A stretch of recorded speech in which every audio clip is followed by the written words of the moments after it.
Magandang buhay mga idol, Sports Life Channel PH po.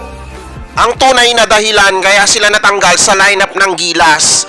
May pumipigil nga ba sa mga taga-Gilas? Pero bago yan, huwag niyong kalimutang mag-like at mag-subscribe sa ating channel. O ayan mga bossing ko, malaking problema to para sa mga taga-Gilas Pilipinas. Mahigit isang linggo na nga lang po bago magsimula ang Asian Games.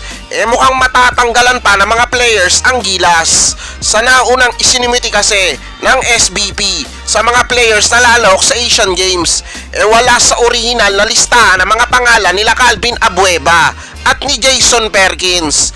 Ilang buwan bago magsimula ang Asian Games, nagsumiti na ng 60 na mga pangalan na posibleng maging players ng Gilas sa Asian Games ang mga taga-SBP.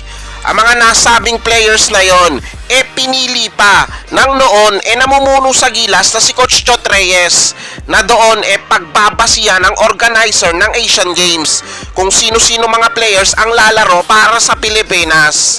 Sa kasamahang palad nga, wala doon ang mga pangalan nila Calvin Abueva at ni Jason Perkins, maging sila Terence Romeo at si Muala Tautua, nanganganib din na hindi makasama sa Asian Games.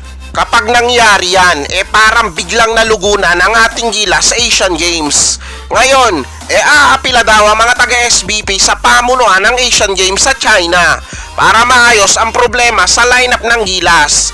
Kaso nga lang, ayon sa ibang mga source, matigas daw ang organizer na ang pagbabasihan lang daw nila sa pagkuha at pagbabago sa lineup sa mga kupunan.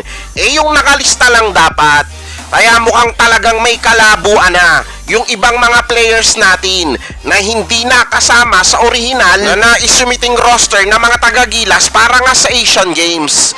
Napapasabi tuloy ang mga fans na bakit kapag tayo ang bumubuo ng lineup, parating may problema. O ayo mga bossing ko, may naging kababayaan nga ba na nagawa ang mga taga-SBP at yung naunang liderato ng Gilas? O na-tsempo lang talaga, kaya biglang nalugon ang roster natin para sa Asian Games?